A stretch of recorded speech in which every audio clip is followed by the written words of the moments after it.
Welcome back to the 411 on Wrestling Podcast. I'm your host, Blake Lovell. With me once again, Andrew Thompson, of course, our friend from Post Wrestling, and Andrew Thompson interviews on YouTube. And it's been a couple months since we've had Andrew on the podcast, but little did he know when I asked him if he wanted to do a podcast. I guess it would have been before SummerSlam, maybe, Andrew. And I was thinking, all right, we'll have plenty to discuss. Well, little did he know that we would indeed have plenty to discuss coming out of SummerSlam. But Andrew, as always, great to have you back on. And you and I were laughing a minute ago. We've actually probably been talking for a good half hour already, but we waited to hit the recorder. We had a lot come out during our initial conversation on SummerSlam, and I guess we'll see how much of it actually makes it to air here on the podcast. I appreciate you having me on, Blake. It's always a pleasure, as always. I enjoy these conversations with you, my good brother. So yeah, let's definitely get into it. We done had half our conversation off air. We have had a very lengthy discussion on a couple of topics in particular, and to be honest, that's probably what we will spend a lot of time on here. We will certainly mention some of the things elsewhere on the card, but sometimes here on the podcast, as our listeners know, we will run through it from start to finish, but we're kind of going to jump around a bit here because I think there are two things in particular a lot of people are talking about right now, and we will stick to those. I guess, Andrew, let's start with the big one, and it's hard to believe, at least in my opinion, the big one maybe is not Brock Lesnar. I think the big one may actually be the other one. Now, I'm half joking. I realize that Brock's return is a huge deal, and we will get to that in just a second. But maybe let's just let some of this negative energy get out of the way first, because I think it's necessary. I said this on Twitter earlier on, and of course, if you guys want to read it, my review for SummerSlam's up on the site, 411mania.com, and I said it this morning after I woke up. I was like, after sleeping on it, I think that I may have overrated the show overall, and I think the reason is about every hour, I keep thinking about how much I just completely disliked what happened with Bianca Belair and Becky Lynch, and I think that is really bringing this down for me as things progress. All right, let's just start with this, Andrew. Your thoughts as you're watching this. Let's start from the very beginning. So Bianca comes out, and I will tell you immediately, I said, okay, Bianca comes out first. If you go back at every match before that, right, we know the champion comes out last. And the champion had come out last in every other scenario in the matches on SummerSlam before this one. So as soon as she comes out first, I'm thinking, all right, something is up here. And we had already known, there were reports that Sasha was not. Of course, she wasn't at SmackDown. Everyone was pretty much, I think, under the assumption going into the weekend that this match may actually be off, but they kept promoting it until they actually got Bianca Belair into the ring. And then Greg Hamilton, in the most deflating announcement ever, No, nothing. Just Sasha Banks can't compete. Oh, okay, great.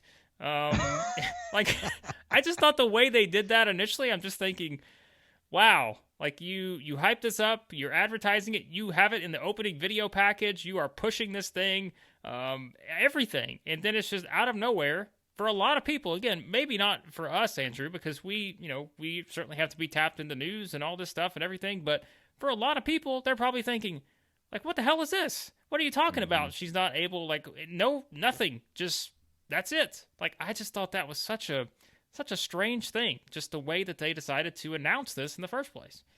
Yeah, for sure. This was, I think people would have been very, very, very pleased with the idea of them announcing this maybe a week ahead. Or matter of fact, they could have even did this last night for the night prior on Friday Night SmackDown, where they just announced that, Sasha Banks wasn't going to be able to compete. Here's her opponent, and then you slide in a Toni Storm, or you slide in a Liv Morgan, or you slide in somebody that people would have just been like, oh, that'll be a good matchup. That'll be something that people would tune into to fill the gap for Sasha Banks. Maybe not as maybe match the star power of Sasha Banks, but I think people would have been pretty okay with Bianca getting a 15-minute match in with one of those talents, and having everything unfold afterwards that most of us thought in the way that it should have happened. But yeah, man, I that was a deflating announcement, like, especially, and no slight on Carmella, like, it's not her fault that she's been booked the way that she's been booked. She has had I don't know how many title matches over the past month and a half. Like she's lost to Bianca Belair quite a few times. Her and Selena Vega, didn't they just lose like a back-to-back match to Bianca? She got wins over both of them. She lost at Rolling Loud. I think they had a pay-per-view match. I'm not too sure. I can't really remember, but I know she got the win over. Bianca got the win over, and it's funny because I've talked to you about this off air. Carmella had did an interview the Thursday before this past Friday Night SmackDown. She was like, she basically talking about how she couldn't wait for a move to Raw, and she would love a draft, because she feel like she would kind of been sort of in the same cycle on SmackDown for a long time, and she really wants something different, and that was quite quite funny seeing her right back in the same situation that she'd been in for the past month and a half. So yeah, I don't think this was a very flattering option for a lot of people, especially considering, like I said, that Carmella has been mixed up with Bianca for quite the period of time. And yeah, man, it was just it's very weird, man, how they went from essentially Bianca having this rise coming out of Royal Rumble and winning that, and then having that match that she had with Sasha Banks, which is honestly one of the matches of the year, and then coming out of WrestleMania and having the thing with Bayley, which was honestly good. I did enjoy their interactions, and I think they probably would have had a good one at Money in the Bank had Bayley not gotten injured. And then now we're here we are now. But I'll let you tell the rest of the story. Well, yeah, it's quite a story for sure. It's it's one that I will say this, and this is what I said after the show last night. I'm writing a review and just kind of trying to compile thoughts. There is more of a story to tell here. I will say that. I will try to be optimistic, and I'm trying really, really hard to be optimistic. But I also know that we have said that same line that I just said probably countless times over the years when it comes to WWE and strange situations like this. And I can't say they've always played out in that way that we wanted to. And so it's hard to be optimistic. And as you said, we go straight from sort of that scenario of not having Sasha Banks in the match to bringing out Carmella, which I think you can just completely avoid that altogether. If you're not going to do Bianca Belair versus Carmella versus Becky Lynch, there is 0 point in having Carmella come out, in my opinion, except right. It just I didn't mean to cut you up. Like some lady just came to my mind. Like you want to know who would have been like at least maybe like right there with Sasha Banks as far as a replacement that people would have really, really enjoyed if they would have threw in Naomi. Yeah, you could have done that, because she's someone that, again, it is just so this just boggles the mind, right? It's just, they had so many different options, like you said. You do that, someone who still has a ton of support behind her, despite how they've booked her over the years. And like and this is exactly, you pointed out. What I said, written-wise was, I think this is where, if this is the scenario, again, there's no reason to bring out Carmella in this. All it does is make Carmella look like a joke. And I know people will make jokes about, well, they've already booked her that way. Okay, but that's their fault. Like, that's not Carmella's fault. And I think that this is where, look, if you and you mentioned Toni Storm, like that's the example I used of Toni Storm, who was called up, Andrew, towards the end of July. Yeah. And what has she done since then? Nothing. Like, they have not found anything to do, I guess, in any sense for her. But let's say that you bring out Toni Storm here, and we're just using her as an example. All right? You bring her out beyond, it's not, yes, like, and this is something else we always hear, and I think Bruce Pritchard's actually the one that's always talked about this, which is fitting here, I suppose, is when the whole card subject to change, when you have if you have a replacement, you want that replacement to be as big or bigger than what you had before. And let's be honest, Becky was the only option in that. If you're using that philosophy and that ideology, like, that was the only option you had to support that theory, was to have Becky, who was going to be, again, as big, bigger than Sasha. But if you bring someone like Toni Storm out and you let her have a 10 to 15 minute match with Bianca Belair, very competitive match, maybe Toni Storm, couple near falls, all this other stuff. She looks good. She has an opportunity. You think she could actually find a way to defeat this dominant champion. But ultimately, she comes up short. After the match, Bianca, does her celebration. Maybe they're both baby faces. We get a nice little handshake, hug, whatever. Hey, good job. Like, we'll meet again. Great. Becky's music hits. Crowd's losing their minds. All right, Becky comes out. She gets face to face with Bianca. We'll see if let's go from here. Like, we know where this is headed. In that scenario, there are 3 parties involved. All 3 parties come out winners. Toni Storm, Becky Lynch, Bianca Belair. Last night at SummerSlam, I honestly believe, as of right now, all 3 parties, Carmella, Becky Lynch, Bianca Belair, all come out with much less momentum, much less of a buzz around them, a positive buzz, than they had going into it. And I think that is the biggest problem I have with this is you had a year and a half for this Becky Lynch return. You knew it was going to be one of the biggest things you've done in a long time. And this is what you decided to do with it. I don't get it. I don't like it. We will all have different opinions on this because God knows, Andrew, we've seen plenty of them over the past 12 hours. We're recording this midday on Sunday. And everyone has the right to their opinion. But I just think it was so short-sighted. It felt like shock value for the sake of shock value. And I just did not like it at all. And the more I think about it, the more I talk through it, I just dislike it even more, I think.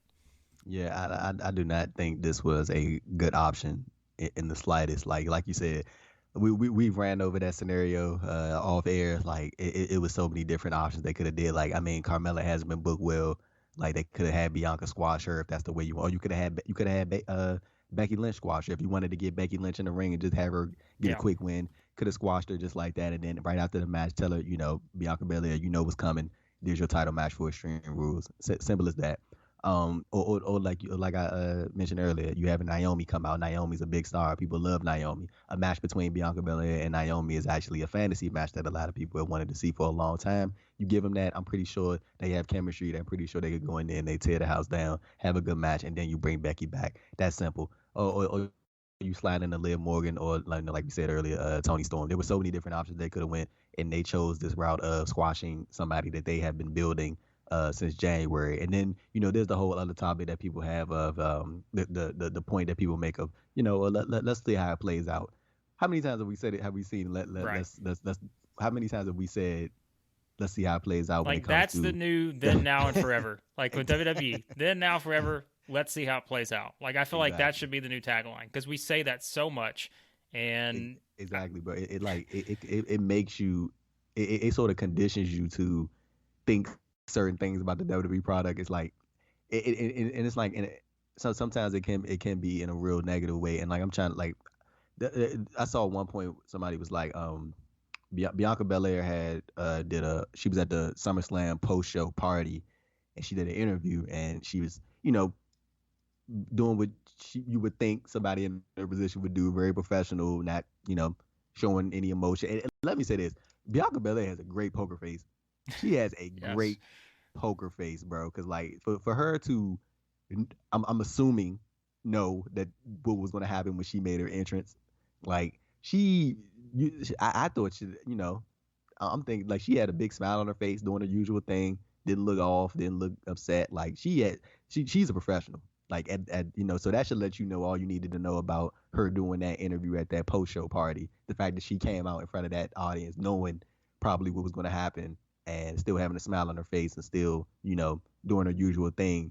It seemed like everything was, perfectly fine to her. But I mean, she's a professional, bro. That's what she does. And of course, she's not going to get on the microphone and bash the company, after what just happened. Like I'm pretty sure all of us, without knowing Bianca Belair personally, would think that she would rather have an 18-minute, 15-minute match with Becky Lynch opposed to getting squashed in 26 seconds after being built up since January. And then you have the comparison.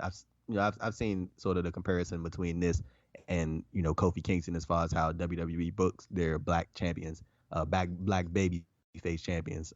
It's like the thing with Kofi Kingston is, like, looking back at that, hindsight being 2020, that was still bad. That was really bad. But at the same time, Kofi is an established vet who will forever be over. Kofi will never Yep. not be over. The same thing I said this when he lost to Bobby Lashley at Money in the Bank. I was like, that's not going to do anything to Kofi because Kofi is forever stamped in. He will always be forever stamped in. Kofi could go in the 5-match losing streak and he would still be probably one of the most, I would say, top 10 most over people on the roster, on WWE's Raw and SmackDown rosters. Kofi he's that locked in. He will forever be that locked in. But Bianca, she's on the up and up. She still is on the up and up. She's a rising talent. She's a homegrown talent. Homegrown, bro. She was made in the PC. Like they built her. Not in the. You knew what I'm trying to say. They helped mold her in the PC. Like she's one of their own. So I'm trying to. That's even more baffling considering that you would do that to one of your homegrown stars who you built from the ground up, and like you just toss it to the side like that. And I'm pretty sure it's gonna be somebody, Blake. I promise you. Whenever Bianca Belair gets the title back 18 months, 12 months from now, and she's not winning it back from Becky. So I'm pretty sure it's going to be somebody who says, oh, man, look, everybody was complaining about when she lost to Becky and she got the title back like it was some long-term storytelling that WWE had planned out. That's not the case. Bianca Belair, without question, I'm pretty sure she will get the title back. She ain't beating Becky for it. I'm telling you that right now. But she's going to get the title back. And, I'm pretty sure people are going to do the whole thing. Oh, everybody was upset and yada, yada, yada. That doesn't make this any better. Like, you have a top talent who you have been building for 8 months. You have been building her for 8 months. She is probably the strongest person you have in your division right now, Raw and SmackDown. The strongest person. She has been built the well. And she's had the same opponents over and over. And, like, she's done really, really well. So the fact, and she's marketable, like, you know what I'm saying? Like, you could send her on these NBC Today shows and, she knows what she's done. She's a really marketable person. You know what I'm saying? So like, it's just crazy to me that they would just throw that all away in one night for Becky Lynch's return. And like, even when I was like, when Becky Lynch first came out, I was like, oh, this is cool. We're gonna get a Becky Lynch Bianca Belair match. I'm excited about this. Now, first thing in my head, I was like, Bianca Belair's losing. There's no way she's retaining this title. Like, and it's nothing wrong with that. I was like, you know what? Becky Lynch ain't been there in a year. She's probably the most. We're past the point of the whole most popular female superstar in the company. She's one of the most popular stars in the company, period. Like that's been that for the past since 2018. And Becky Lynch is like that, and that she got a thunderous reaction when she came out. And that just lets you know how over she is. And I was like, oh, Bianca Belair is probably gonna lose the title. And I was cool with that. I was expecting that. So it wasn't nothing to be upset about. But like when you just squash her like that off the manhandle slam, and I don't think Becky Lynch has ever won a match with that. So I'm like, what is going on? So like, even people that try to use that as an excuse, are they trying to get the move over? What do you mean get the move over? What do you mean get the move over? Like, dog, like, it was so many like other things that they could have done to make everybody look good. Like you said, so many other options, bro. If you were that locked in on getting the title off of Bianca Belair, you could have had you like it still would have been dumb, but you could have did something like Becky ambush Bianca, and they do a 3-way with Carmella and Bianca and Becky. Becky takes Bianca out on the outside and she taps Carmella out in like 20 seconds. You know what I'm saying? Like it still would have been bad, but it would have been like, hey, at least you go to rematch route. Like, and it wouldn't have been as bad as you squashing somebody that you've been building since January in 20 seconds. It just didn't make sense, and it never will make sense. And I'm pretty sure, like I said, whenever Bianca Belair wins the title back, somebody's going to be like, oh, it's long-term booking. Look at you. You were upset. And then at that, how do you weave Sasha Banks back into this? Like, where does she fit in? And then you can't have Bianca come out on TV and do the whole, oh, yeah, I'm the best. Dude, you got squashed in 20 seconds. You lost. You took the L, a big L. Like, and you know how WWE's, man, they really have trouble booking baby faces all coming off of big losses. So it's going to be interesting to see what they do, whenever they decide to bring Bianca back on TV. Because I'm pretty sure you agree that they probably 9 times out of 10 going to run this back at Extreme Rules. I have made 4 different notes in the past couple minutes here, just based off of some of the things you've said. And it is incredible how many directions you can go here. But the one thing that I just wrote down was how different, and you sort of said it, how different of a conversation are we having right now if this match goes 10 minutes and Becky wins? We're not losing our minds. Like, you could have let them have a 10-minute match, and even if Becky wins, you can then, I think, really push home the fact that, okay, Bianca got this legendary opponent she was not prepared for, and she, She lost. she couldn't do it, right? Like, great. I would have been But fine with that. but you do it in 20 seconds, and now the setup is this. You're going to run that same story with Bianca making excuses for why she didn't win. Maybe they don't go this route, but I'm assuming this is the route they go in, where we're going to get Bianca wasn't prepared. I can already hear Michael Cole in my consciousness right now. Like, I can hear him yelling and screaming right now that Bianca Belair was not prepared. She didn't know she was going to be facing Becky Lynch. She was prepared for Sasha Banks and all this. And I am dreading the possibility of them putting a microphone in Bianca Belair's hand and making her say this stuff, because you said it perfectly, Andrew. She is, I think, before Becky Lynch came back, who else is the biggest, most pure babyface they have in the company? I don't think there's anyone else, unless I'm forgetting someone. I think it's now Becky Lynch and Bianca Belair, but like, and I've seen people make this. Please no, and I was probably wrong about this before with Bayley, because I thought probably the same with Bayley. I was like, you can't turn Bayley. Like, I didn't see it, but of course we saw the reaction to her and all this. But that's a completely different situation. I'm sorry, but you're not turning Bianca Belair. She's not turning heel here. Let's please not go. There's no reason. It makes no sense for the story to turn Bianca Belair. It's nonsensical. I'm sorry.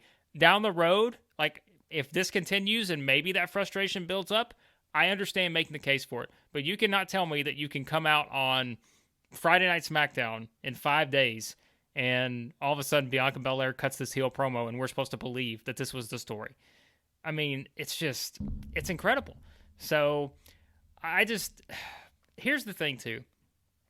I'm sorry we're going to have to talk about CM Punk here, because people always think that when you bring up AEW, you bring up something else, that you're comparing the two. Unfortunately, in this scenario, here's the problem, is WWE has conditioned, I think, a lot of people, and we've heard this talked about a lot over the past several weeks, right? Because the laughing joke was, there are people who actually thought that AEW was not going to deliver CM Punk, right, Andrew? Like, everyone is saying, or not everyone, but there is a contingent of people who thought that they were not actually going to deliver it. The reason why is because we have, unfortunately, at times been conditioned to believe that you're going to get swerved. And I think this was it. Like, this was the perfect example for me to say, instead of a company giving you what you want, they give you the exact opposite. And that goodwill is just, like you said, I'm sitting there before they start the match, and they're going to have this match. I'm excited. I'm like, this is great. Okay, right. I realize, sure, you could have, in the best scenario, you probably should have promoted it. That's fine. And I'll maybe, you get knocked for that. But at the same time, I'm not going to complain if you give me a Becky Lynch versus Bianca Belair match. Right. And then I had to complain because you gave me a Becky Lynch versus Bianca Belair match, and it was terrible. Like, it was not anything that I expected. There are so many. I mean, look at this. We talked about this for 25 minutes. Like, this is incredible to think that in a 20-second deal, we have talked about for 25 minutes, but I can't believe that they did that. I can't. And you want to know it's going to be so funny? You want to know it's going to be so funny? Whenever they do run this match back, and let's say Bianca and Becky have a good match, people just going to say, well, why didn't you just do that at SummerSlam? Right. Because we got to build it. Okay, great. But now, if you build it up, am I as excited to see it as I would have been before? No. Like, I'm not. I'm sorry, but and some people may disagree with that. But I think you take all the momentum away with what they did, and that's, I mean, like you said, I mean, Andrew, we started this conversation. I felt better. Like, I felt a little more even keel. I was back to sort of, hey, I'm not liking it as much, but I understand. Like, but now, like, 25 minutes in, I'm thinking, this was terrible. And It's just, it's frustrating. It is very frustrating. It really is frustrating, bro, because it's like, I think the reason, I don't think anybody's upset at Becky Lynch per se. I think it's more so the fact that just how strong they built up Bianca Belair, just to tear her down like that, like to tear the character down like that. It just like it really doesn't make sense at all. Like, and I don't know how people like how you even attempt to justify it. Like there's no way to justify it. Like you have somebody who has been the head of the women's division since April, and like you built her real well. Even like I said, even though she had some of the same opponents, but she still did really well. Like, and she has everything you could ask for in a babyface champion, and like you have her come back and squat and like, and it's the thing. I don't think people are gonna boo Becky for the most part, but you can't expect me to be like, oh yeah, Becky Lynch is the babyface in this way, but she like an asshole. She just came back and then just, you know what I'm saying, just inserted herself into this whole Yeah. situation and it just squashed Bianca Belair. Like I'm supposed to think Becky's the good guy in this situation. Ain't no way. She's not the good guy. But like I'm just so interested to see how they try to make Bianca recover from this, because it's like you said, I definitely didn't even go the whole route of I wasn't prepared, and then when she does get prepared and they do the rematch and then they end up having a good match, people gonna be like, well, where was that? At SummerSlam, they could have just did that. Like we both said, I genuinely would not have had a problem with them having a match, 10 minutes, 15 minutes, 20 minutes. They should have just gave them the amount of time that Sasha and Bianca were going to have, right? I would have been completely fine with that. I like, soon as I saw Becky Lynch, first thing that came in my head was like, she's probably going to beat Bianca for the title. And I was like, you know what? It's okay. It's all right. It's whatever. But when they go that route, I'm like, dude, what are you doing? Like, and I'm trying to figure out whenever Sasha Banks comes back, I hope everything is all well with her, of course. But like whenever she comes back, how does she get weaved into the situation, and where do they go with Bianca once Sasha does get involved? And it's like this weird thing. And then you got Sasha and you got Becky and Charlotte as the current champions of both brands. You got Survivor Series in a couple months. They do the whole Raw versus SmackDown thing. You know what I'm saying? It's I really don't know like where they go from here. Like well they probably gonna go a rematch route with Becky and Bianca, but it's like that's probably one of the more questionable decisions this year that I've seen as far as professional wrestling booking goes. Like it was very very confusing, and it did take a lot of steam off the show. Yeah, I think they're going to do a triple threat at some point. I don't know when that's going to be, but we know how this works. Like, I just think that, and look, I'm sure the match will be great, but again, is it going to have the buzz attached to it that it would have had before you did this? I don't personally think so. But maybe, again, other people have different opinions, and that's fine. But I just don't think that, I don't think it helped anyone. And I think, to me, that's the biggest problem is, it's just, and that's what I keep thinking about. Like, this wasn't just Becky Lynch returning.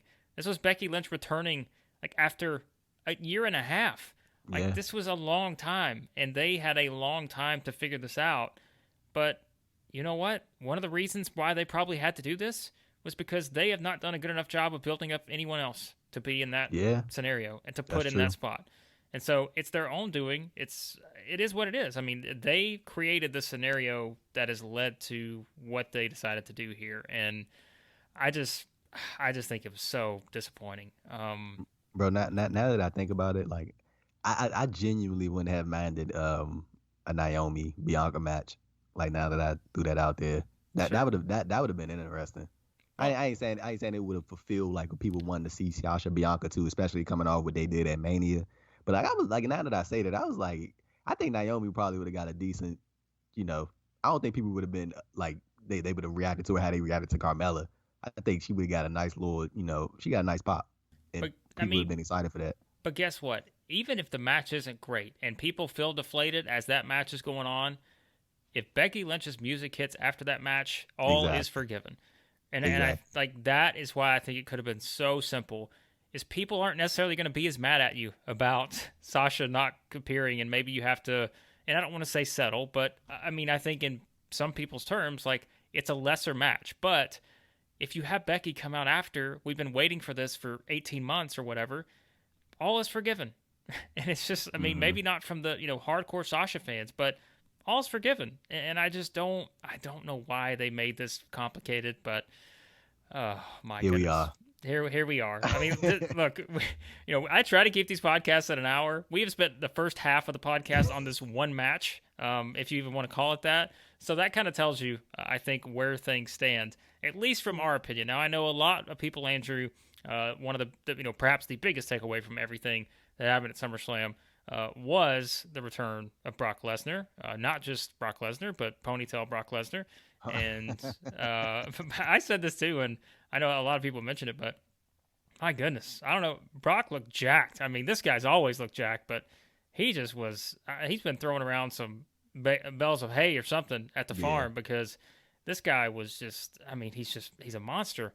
But I just the Brock thing to me, and look, we've always heard there's always been rumors about is Brock coming back and all this other stuff. This has been the running theme for a decade now, it seems like. But like this was genuinely, I did not expect this. I will say, like, I did not expect Brock Lesnar to come out after this. I didn't know what they were going to do. I didn't know if maybe they just, finish it with Reigns winning and that's the pay-per-view. But I did not expect Brock Lesnar. And so I will say, in the moment, like, I looked at it and thought, this is a pretty cool deal because it's not Roman Reigns versus Brock Lesnar part 52 of, bad babyface Roman Reigns versus, the heel that people are tired of seeing in Brock Lesnar. Like, the dynamic is flipped and it feels fresh, which I never thought I'd probably be able to say that. If you'd asked me, 2 years ago, if I ever would have thought we'd been saying those words about Reigns versus Lesnar again, probably not. But it does feel different because the dynamic is switched now. So I will say I'm at least intrigued by where they go from here. And you and I, of course, I'm sure we'll get into this, Andrew. We did a little, fantasy booking of our own before we started recording. But I think it makes sense because I always thought you were going to do this with Reigns on top because of the Heyman dynamic, because of the history, everything involved. I thought it always made sense to do this match eventually. So I can't say that I blame them at all for going this route, just to have Lesnar come back. And I do think it is something that feels different, even though we've seen this match before. Yeah, I'm not gonna lie. I'm excited to see the dynamic between this version of Roman Reigns versus Ponytail Brock, as we all call it, man. So yeah, it's definitely gonna be a dynamic that I think a lot of people are interested in. I'm very intrigued to see how. I mean, well, I think that they're getting the exact reaction that they want from Roman. I think people are gonna boo Roman, and I think they're probably gonna cheer Brock, or maybe some people boo Brock, and maybe some people cheer Brock. I think it's a cool dynamic that they kind of got. And they can kind of sway that, or position the story however they want to position it. I'm more excited to see Brock cut his own promos. That's gonna be very interesting because the last time he did it, when he did the whole thing with Heyman, he was like, "Paul, say something stupid." One of my all-time favorite Brock Lesnar moments. But yeah, it's a lot of interesting dynamics that play in this situation, and you look at the whole situation. I'm very excited to see how Heyman reacts, like his facial expressions, and how he's so confident in Roman and all these different feuds that Roman's had since August 2020 versus this one that he had. Like even with Cena, Heyman wasn't like, you can even see some of his facial expressions. He wasn't threatened for Roman or threatening to throw a Cena taking the title off Roman. Like he had those little facial expressions in certain comments where he had moments of doubt. But like with this one with Brock, it's like Heyman has had this long story relationship with Brock, and now it's like I feel like Heyman's about to be such an integral part of this story, maybe without even having to say too much, and just by his bodily and facial expressions, like he's gonna tell a lot, like about how nervous he is for Roman, and the fact that Roman might not be able to pull this off. And like, but the thing is, like I feel like me and you, we said we did some fantasy booking before the show. I feel like this is gonna be a common theme for Roman, like him coming off a big win and then having to deal with another big challenger. And I think we all can put two and two together and guess who that next big challenger is going to be. I don't think he's losing to Brock. I think they're probably going to get 2 matches out of this. 100%. I think me and you both can agree that one of these matches between Roman and Brock is going to happen at Saudi. Like that's locked in. That's going to happen. Maybe they run it back in Survivor Series, and then Survivor Series is in Brooklyn. Big show at the Barclays Center. Dwayne, the Rock Johnson. I think that's the thing everybody's thinking about, and they probably build that fight for however long and just throw some people at Roman's face, until you get around, you get out of Royal Rumble or whatever. But yeah, man, the Roman Brock thing, I am interested. It was a good surprise to see Brock back, with the with the black white, I said with the black, not the black white, but the black tee tucked in his jeans, tucked in the jeans. Brock has no style whatsoever. But hey, that what, he probably don't care. Brock got banged. But like, I was just thinking like that it's gonna be a very interesting dynamic, seeing these two, especially with this incarnation of Roman Reigns, who they handle quite delicately. It would be nice if everybody got treated with that amount of carefulness in their storylines. But hey, we can't ask for too much. But it was just like, yeah, I'm interested to see where they go. Hopefully they don't, I think the max we should get is 2 matches out of this. I don't know if they want to use it on the Extreme Rules, or maybe they just do it at like we said, do it at is it Crown Jewel? Is that what it is? Yeah, Crown Jewel. Yeah. Do it at the Crown Jewel show, and then run it back at Survivor Series, and that's when we get The Rock, and then we get the build to Roman Rock at 38. Sometimes we always like the rinse repeat doesn't always work, but I think in this scenario you could do that where, like you said, he beats Cena here, or I guess essentially you could go back to Money in the Bank where he beats Edge, Cena comes back, he beats Cena, Lesnar comes back, he beats Lesnar, Rock comes back. Rock comes back, right. I mean, like if we talk about simple formulas, like that works. It works. It works, it's very simple, but I don't think anyone would have any problems if they do that in that exact scenario, like you said. You would have to think, in my opinion, that they're going to do this match, and maybe it's part 2, right? At Survivor Series, and I think that's where Rock comes back, and they set that up for WrestleMania. And we'll get into this down the line. You and I kind of went into this a bit in terms of what does that mean for who actually is going to beat Roman down the line, but we've got time to talk about that. And like we said, if it wasn't for WWE doing what they did with Bianca and Becky, we'd have a little more time to do it right now. But that is a fascinating thing to look at moving forward, because I just think that, to me, there's no reason for anyone of this group to beat Roman Reigns. I just don't know what it does for you, other than, I guess if Rock does it, you get the headlines everywhere, in all your media places. But it doesn't do a whole lot, though, I think, overall. And so that is what I find the most fascinating in bringing Brock back, is if they have multiple matches, Roman has to beat him in both, right? Like I just don't. This is where I think it's like, well, we're probably gonna get into it, but it's like the end game for this whole Roman thing, I am just still fascinated by, and that's why I think I'm invested in this. Even though it is, once again, it's Vince going back to Brock, and we know that's always been something that's been very criticized because of how many times they go back to this. And once again, Andrew, the comparisons to AEW, where you bring in CM Punk or you go these other directions, and Vince goes back to Brock. But Brock is Brock, and like it or not, like, this guy is unlike a lot of other people we've ever seen in the industry, and it does feel fresh versus the time before and the 5 times before that. So that I will give them credit for. It feels different, but I am so fascinated still to see what this ultimate destination is going to be in terms of Reigns and how everything goes from here, because I don't see Brock beating him. And maybe I'm wrong, but I think this is another roadblock for Reigns where he gets another win. He keeps building until eventually you've got to build someone up to feel like that they are a bigger threat to Roman Reigns than John Cena, Edge, Brock Lesnar, and The Rock, right? Yeah, man. And who is that going to be? We both know, like, you and I know what we're going to say on that. It's going to be like, can they build up someone like Big E to get to that level? Dude, not if he's wrestling bum-ass Baron Corbin on the kickoff show. Getting his briefcase stolen. So, yeah, it's going to be something, man. Like we literally said it before we started recording. Big E is like the only option right now.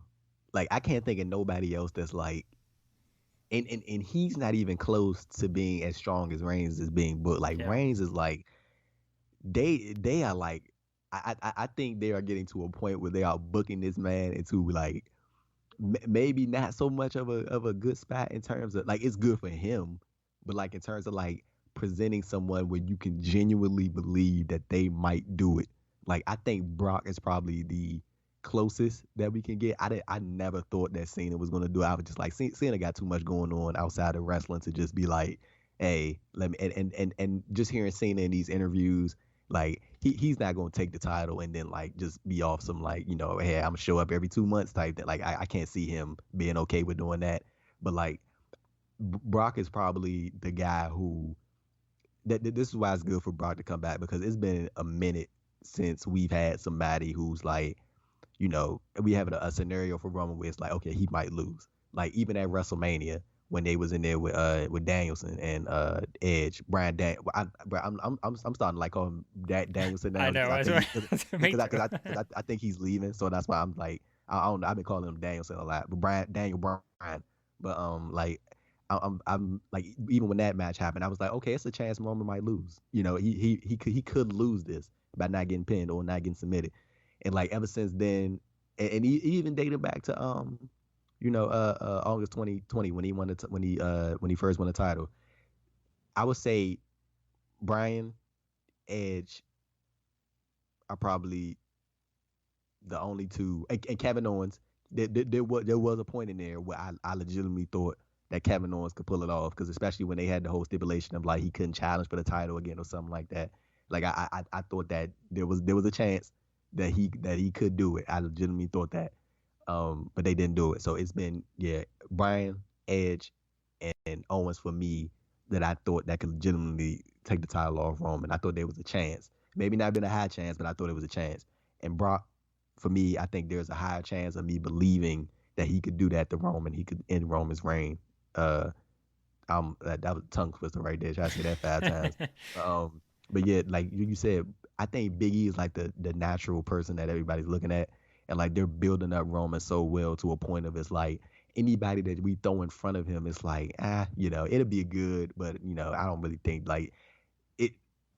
Like especially like I don't know if that's for everybody, but for me, I like to have that sort of believability factor when I'm watching shows. Like as far as like I genuinely think that there's a chance that somebody could lose the title to this person, to X, Y, or Z. Like I like that feeling of not truly knowing what's going to happen. And like even when Roman had the thing with Cesaro, I was like, Cesaro is not beating Roman Reigns, bro. Like it's just no way. It's legitimately no way that's happening. You know what I'm saying? And like even like if things do play out how we fantasy booked it with Rock coming back to Survivor Series, you still got to throw somebody at Roman for TLC. Got to throw somebody at Roman for Royal Rumble. I'm pretty sure they probably want to have him on those 2 shows. Maybe Elimination Chamber. Maybe they don't really care about that, so they just hold them off, and then you got a straight shot from there. But it's one of those things where I think Big E is the guy. I think a lot of people want Big E to be the guy, but you can't have Big E like messing around, getting his briefcase jacked by Baron Corbin. You know what I'm saying? Like it's like I understand you got to have some filler stuff. Like everything ain't gonna be, as far as WWE goes, everything ain't gonna be pitch perfect. But at the same time, man, like, dude, it's so many other things that you can do. Like if you can't figure out a good storyline, a good investor storyline for people to get into as far as Big E goes, just put him on TV every week and have him win a match. Just have him going like a win streak. Have him pick up like 7, 8 wins in a row. That way, like at least he may not be in nothing that people are super invested in, but it's like, hey, Big E's on the win streak. You know what I'm saying? And it's like he's coming. So it's like little stuff like that, bro, that they can do to get people invested. But I like right now, dude, like if they don't get Daniel Bryan back, which I at this point I think it's a sure enough thing that he's probably going elsewhere. Think he's gone. Because I don't know if you peeped it, but on the pre-show when they were talking about the Mania match, they didn't say his name at all. Not a single mention. They just said he stacked Edge. That's all they said. They didn't mention him. They didn't say his name. So that just makes me think either they're not talking, or they're not confident in their talks, or Bryan is he's 100% going to AEW, or he's 100% going wherever. Most likely it's probably going to be he might pop up in New Jersey. You never know. But I either way, I think it's probably like 95% that Bryan's going elsewhere. So if they don't get him back, then man, I'm looking at that roster and I'm like, Big E, that's your only option, bro. That's your only, and that's a good option. But like you have to build Big E. You can't like just have him sit in the wings with the briefcase. Even though I'm pretty sure people would. Now I wouldn't mind it if he just popped up randomly and cashed in. Honestly, I thought that he was gonna cash in on Bobby Lashley. That's what I thought was going. I thought Bobby Lashley when Bobby Lashley got the win, I was like, oh, Big E's about to cash in and he's gonna win the title. Yeah. Reunite with New Day on Raw. New Day gets the tag titles back. You know what I'm saying? Like I thought that's the route they was gonna go, and it didn't happen. So now it's just of a scenario where I don't really know where Biggie fits into this scenario. Like, do you have Roman go through all these major challengers to get beat on Money in the Bank? You know what I'm saying? It's like it's a weird situation, and you said it perfectly before we started recording. And I made sure I want to give you credit for this because this is a good point. You was like, this puts Biggie in such a weird spot. Like he is in the weirdest spot, like, cause like how do you Biggie beats Roman, right? What do you do with Biggie after that? Yeah, Roman has beat John Cena, Brock Lesnar, The Rock. How does Biggie's title reign? How do you remotely make Biggie's title reign as investing as the previous title holder's title reign was? How do you do that? Yeah. They have trouble booking babyface champions as it is. I don't want this to be a thing of Big E wins the title and then he just drifts off into nowhere and then starts having, matches with anybody and everybody. Like I want him to be booked. Bring Kane back. Bring Kane back. And come on, man. But yeah, I ain't mean to go in the long rant, but it was just like Big E. He's in a weird spot, and I think he's a great talent that can really take that from Roman Reigns. I really believe in Big E, but it's like I just can't put that much stock in WWE to do it right. I just can't. I feel like if I do, I'm end up disappointing myself. So I'm just like, we gonna see how it plays out. Either way. I think this is an interesting point. On this show, there were if you count the pre-show, there were 11 matches. I think, is that right?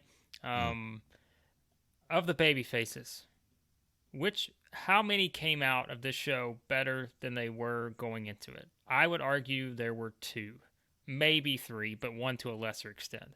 Edge, John Cena. I mean, even in Cena losing, I think Cena having the type of match he had, he still comes out looking really good. So yeah. Edge and John Cena. Cena is Cena, bro. Right? But see, that's my point is Edge and John Cena. Reigns has beaten both of those, correct? So the only other person I would say, babyface-wise, which we already said, it's not Becky, it's not Bianca, and obviously they wouldn't be opponents for Reigns anyways. Damian Priest, the only other one that came out probably better. But still, that's United States title, and as we know, secondary champions, not always booked great. So I don't know where they go eventually, because right now, as you said, Big E's on the kickoff show, the Money in the Bank winner who had his briefcase stolen. We have nothing to do for him. We've got Drew McIntyre in a 4-minute squash match because he has been so upset over his sword being stolen. Like, seriously, what do we do here? And I think this is the problem, Andrew. And we're having fun here, and I don't mean to be negative, right? But it's just, I don't know where you go from here. 48 minutes. This thing went off the rails. It's funny sometimes, but it's not funny about, it's like, because they bring back Goldberg. They bring back all these other, Orton and Riddle, great, but like they're not, they're an overact, but they're not to that level like that. And it's, you already said it, like Cesaro, we've been that route. Right. There are so many other people, and I don't know. I think a lot of things are just so yet to be determined on this, because it's just, they are in a state right now where it is such a weird, I think weird's the best word. Like, they are in such a weird state right now because, oh, by the way, Andrew, what are they going to do? They're going to bring up someone from NXT who, we've already proven that we have no clue what to do in that scenario at times.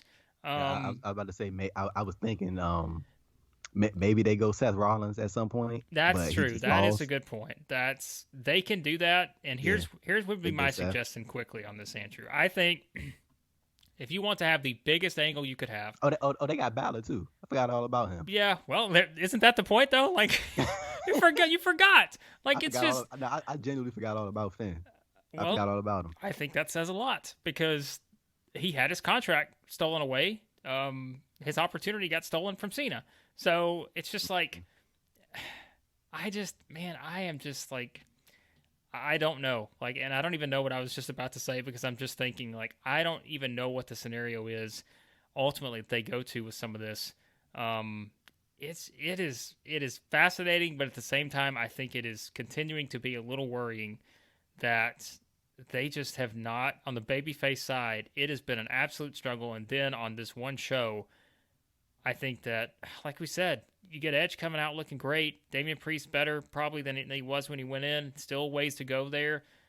Cena, but with what you did with Becky and Bianca, they're still going to be over. Like Becky's going to be over. That's fine, but like this whole Reigns thing is what we're focused in on, and Yeah, I don't see anyone in the next 3 to 6 months other than Brock, I guess, like mm, being the only one that you could feasibly, I think, make the argument for, as unless a there threat. is just a Mm. build-up job of epic proportions. That's the scenario they're in right now. Like maybe like I was thinking I'm looking at the like it's crazy that I had just had to look up the SmackDown roster right now just to see a look at it. That's how I came up with Balor's name. Like, dude, like I completely forgot about Balor being like in the mix. Like he was in the mix. Yeah. Like I was like when I saw his profile picture on the roster page, I was like, damn, Finn Balor, he was just in like the Universal title thing like 3 weeks ago. So like it was very interesting to see how like quickly he's been like to the sidelines already. But maybe that's the route they go for Extreme Rules, and maybe they don't have to do Brock. That's probably my, Brock. yeah. Yeah, I think yeah. they Maybe do don't have to. that. Yeah, maybe they go. Give Balor his title shot. Balor loses, of course. Brock goes on to Saudi, and That's because just, Balor, he Balor, loses, of course. Of course he does. Oh come on, my he ain't winning. god. He ain't winning. Come on now. But but yeah, he faces Brock at the Crown Jewel show, and maybe maybe they do this. Maybe they do this. How about this? Uh, to save. Well, I see. Look, this is the thing. I don't know, especially because they brought Brock back now. This is the thing. Like, I don't know if they would want to wait this long to bring him back again, or maybe they just keep him in the mix on the show, but don't do a title match. I don't know however they go about it. But yeah, like Ray's always reliable. You can go that route for an opponent.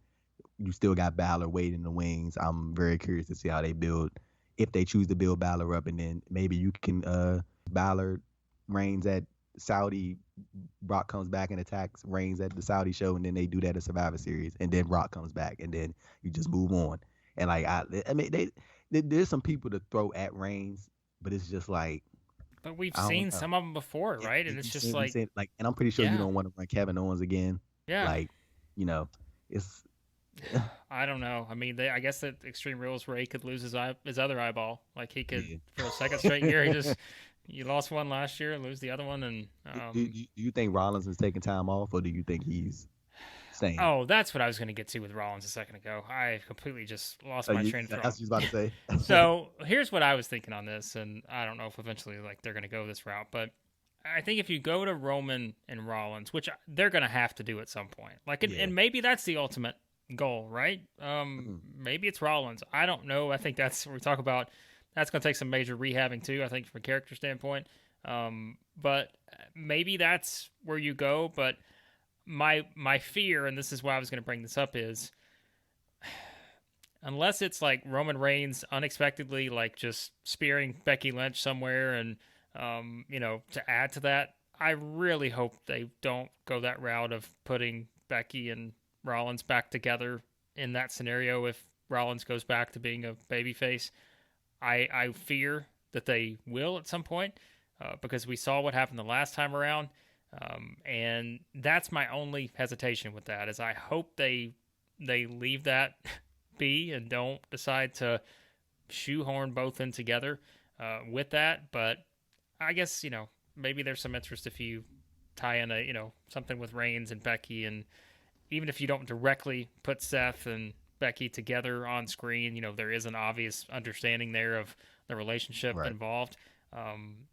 I assume you could do that, or I also assume maybe you can just play off the old Shield stuff. But I feel like at this point, like the Shield thing just feels like forever ago.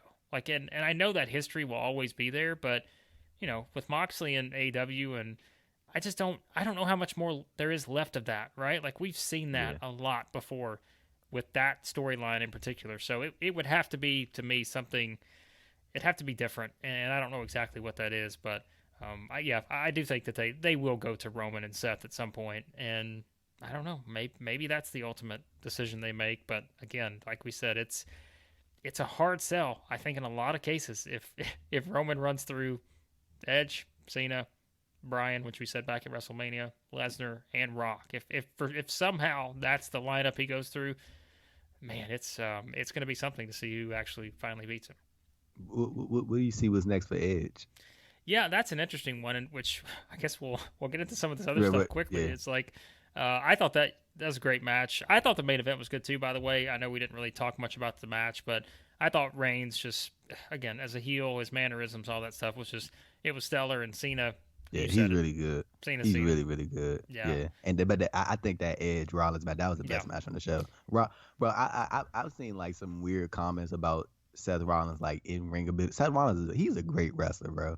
He really is. Oh yeah, he's great. Like, dude, I don't think his wrestling school would be as successful as it is if he wasn't a great wrestler. Like he's really, really talented. Like I think he gave Edge probably his best match since he came back, without question. Like smoked everything else. Like Rollins is really good, and not to take away from Edge. Edge is really, really good as well. But I think Rollins, he brought Edge up, like with him. You know what I'm saying? That was a good job by him, and I think it was the right move having Edge win. The thing is, I don't know. I think maybe Edge takes some time off after this, and maybe he comes back and like leads the Survivor Series team or something like that. Like maybe that'd be cool, I guess, and assembles, a little Survivor Series team, I guess. I'm trying to think of who is even on the, which we have to do, and as we said, we'll get to this down the road, but like they're going to do the draft at some point. Oh yeah, that's and happening. We know there are possibilities of maybe. See, I don't know though. If you bring Edge back to Raw, I don't really know that there's. Well, I guess you got Styles, right? You could go that route.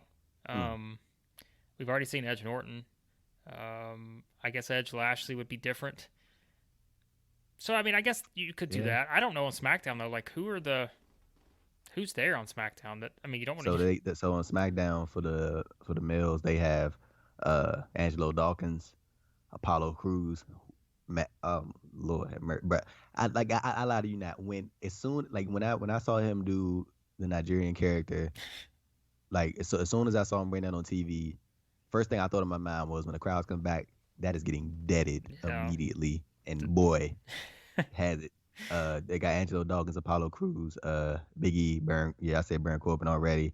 Cesaro, Chad Gable, Commander Aziz, Dolph Ziggler, Dominic, Finn, the Usos, Kevin Owens, Nakamura, Montez, Otis, Ray, Robert Roode, Reigns, of course, Sami Zayn, Rollins, and that's it for the males. Of that scenario, like Sami Zayn's probably the only. Yeah. Right? Like that's it on SmackDown. Like, because I mean, again, unless you want to do babyface, you could do Owens and ones like that. But I mean, of that roster, like it's Sami Zayn, and I mean that's appealing, but. I don't know. Like it's not good in terms of maybe what's next for Edge. I don't know what the next big match is for him. I think it's best he goes away for a while. Yeah, I think it's got to be. And I said this too. Nothing against Omos, but I think now is sort of that time where, and this is going to hurt the tag team division, right? Because you talk about a weak division. There are very few tag teams to choose from, both on Raw and SmackDown right now. Outside of just the matches we've already seen 15 times. But I think this is where you have to start slotting AJ back into some of these top roles. I mean, it's getting crunchy, bro. Like you might need to get, you might need to bring him back. Like you want to know what, bro? I wouldn't even lie. Like I'm not even lie. Who I would really, really, really, really like to see Keith Lee versus Roman Reigns. Well, there's Like another. bro, especially with this, like not story. Keith Lee's like real life things that he's had going on over the past 6 or 7 months. Like, and I'm not a big fan of like weaving people's like real life things in there, but like if he's of course okay with it, like if you can without getting disrespectful and being like overly like weird with it, like not, like if you can just simply let people know who haven't seen the Keith Lee explain his situation, if you can just get him to explain that on TV in a way without it being like in a like I don't know, just like I feel like Keith Lee has so much goodwill, and if you can somehow get him in there with Reigns and they can recreate what they did at the Survivor Series in a longer form, that would be probably one of the more interesting matches, bro. Because a lot of people thought Keith Lee was gonna pin Roman Reigns at that show, and granted, this is not that same Roman Reigns, but Keith Lee is very believable, very very believable if you present him in a manner, in a good manner, So that's another one. Like, but when you're looking at the Raw side, like this is all they got. They got AJ, like you said, AJ's a talent. I'm gonna just say his name. 'Cause I don't know why I'm doing, but I'm just say his name just to not slide him. Akira Tozawa, Angel Garza. You got Lashley. You got Cedric. You got Damian, Gulak, Drew McIntyre, the Viking Raiders, Humberto, Jackson Riker, Jeff Hardy, the future NXT champion Jeff Hardy. You got Jinder Mahal, John Morrison, Keith Lee, Kofi, Mace, Mansoor, Mustafa Ali, Randy, R-Truth almost, Ricochet, Ricochet. Riddick Moss, Riddle, Sheamus, Shelton, Slapjack, The Miz, and Xavier Woods, and that's your Raw roster. So, well, man, it's slim pickings, bro. It's slim pickings. Well, like you said, I mean, the Keith Lee thing, it's just you want to believe that could be a scenario, but it's just you don't trust them at all based on what they've done with him, and that is, I mean, insert someone else, like insert name here. It doesn't have to be Keith Lee. Like insert a lot of other people's names in that same scenario, and we're having the same discussion. And that I think is part of the bigger problem. And this is nothing new. Like we've been talking about this problem for years now. But I think with this whole changing, and this is another podcast, but the whole changing of the NXT philosophy and everything like that, I think it's just, we are going to find out very soon. I truly believe, because of several things. This problem we just talked about, whether it's the depth, whether it's the lack of star power, or whether it is continued push of competition from AEW with CM Punk and Bryan Danielson and maybe Bray Wyatt and all these other ones that we've seen perhaps make that move. I think this is going to be a very interesting next 3 months for WWE. And let's just say this, though. Like, and when we say stuff like that, I am not saying, and a lot of other people, when they say it too, are not saying that WWE is going to be going out of business, by this time next year. Nobody wants that. Nobody wants that, and they have. I don't want that. They have so much money that it is just, money is not their issue, right? And as you pointed this out to you, Andrew, I think it's always an important point to make. WWE has said so many times ad nauseum now, they are in the sports entertainment business. They are not in the professional wrestling business. These are two different companies in aiming for two different things. And that's why when we always make those comparisons, it's so hard to do that, because we can look at viewership and ratings and all this other stuff, but you have to remember that these are, while they may put on a foundation that's the same with professional wrestling, they are acting as different companies in terms of what their ultimate goal and strategy is. And I think that's always important to keep in mind here. So this is where I really believe it. Like, let's say that coming out of SummerSlam, yes, there's a lot of buzz. We've already seen there's media stuff everywhere on Brock Lesnar. He's back and all this other. It's the same thing we've seen before when it comes to these sort of media pushes and everything after this big moment you do and all that. But it's all about the follow up, and what does that look like? If on Monday AEW Rampage does 1.5 million viewers or something. Like, that's what does things look like going from here? I think it's just going to be interesting, especially for WWE, because they giveth and they taketh away so much, and I think that it's after a certain amount of time, whether it's something like Becky and Bianca, whether it's having maybe this eventual issue of not just having the star power to book your way out of some of these scenarios, other than just bringing back Brock or bringing back Goldberg or bringing back someone else. At what point does that get to where those are no longer options, and you have to figure out exactly what you're going to do inside your own company? And maybe that's where the NXT thing changes stuff, but I don't think we're expecting anyone to come out of NXT with changed philosophy or not that's going to be able to come up to the main roster tomorrow and all of a sudden be able to walk up and provide the star power that they need, I think, in a lot of different places right now. I don't know. It's a very interesting spot, I think, for WWE coming out of this pay-per-view. Yeah, well, I think you hit on a real solid point about NXT as well. Like when we're recording this on the day of Takeover, you got the Adam Cole situation lingering over. Like, I don't think anybody knows what Adam Cole is gonna do. Like, he is in probably one of the best positions that I've seen a free agent in a long time. He is in a great position. He can't do any wrong in this situation. I don't care what nobody says. He stays with WWE. I'm pretty sure he can make bank. Maybe the storylines probably won't be as good, but hey, look, that man is gonna be set for life. You know what I'm saying? I'm pretty sure he probably will be. And if he leaves, he's gonna be in the company with some of his closest friends, his significant other, who is on top of her game right now. Like, and I'm pretty sure he'll have a really, really great run if he decides to leave. So Adam Cole, he genuinely can't do any wrong in this situation. Like, he's in a great spot. Maybe he can, go on SmackDown or go on Raw to provide some, some freshness to the division. Whichever brand they decide to put him on, if he does indeed choose to stay with WWE, it's an interesting dynamic, man. And like I said, Blake, I know you like to keep the podcast an hour. Me and you definitely did. So we did some good talking.